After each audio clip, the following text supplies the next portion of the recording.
A poche ore dallo sbarco in mare nelle acque del Mediterraneo centrale, la nuova nave mediterranea, salpata per portare aiuto ai migranti, è stata subito oggetto di pesanti minacce e accerchiamenti da parte delle milizie libiche. Il racconto di quanto successo all'alba per le reti media nord-est del veneziano Beppe Caccia, capo missione responsabile della missione, insieme al maestrino Luca Casarini, che dice: Erano infatti le prime ore del mattino di ieri quando la nostra nave, impegnata in attività di pattugliamento, di monitoraggio alla ricerca di imbarcazioni in difficoltà e persone in pericolo da soccorrere, è stata circondata prima da 5, poi da 8 gommoni veloci, RIB, militari di colore nero e grigio-verde. Ciascuno aveva a bordo almeno 6-7 persone, alcuni col passamontagna, e tutte pesantemente armate con pistole e fucili mitragliatori Kalashnikov.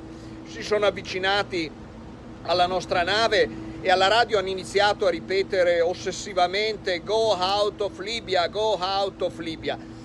Abbiamo fatto presente loro, per bocca del nostro comandante, che ci trovavamo in acque internazionali. La nuova nave mediterranea di Mediterranean Saving News, allestita grazie anche alle donazioni di Papa Francesco, non arretra e continuerà la sua missione.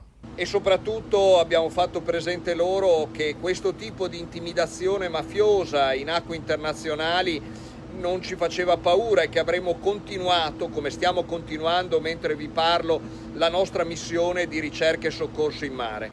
Per Caccia ci sono responsabilità anche del nostro governo, che dovrebbe rompere i rapporti con la Libia. Questo episodio è l'ennesima dimostrazione di come la cooperazione tra il nostro governo e le autorità libiche significhi soltanto sofferenza e morte. Noi siamo tornati in mare con la nostra nuova nave mediterranea, raddoppiando la nostra capacità di soccorso in mare, proprio per cercare di dare il nostro piccolo contributo alla fine di tutto questo, alla possibilità che le persone abbiano canali legali e sicuri per poter entrare in Europa.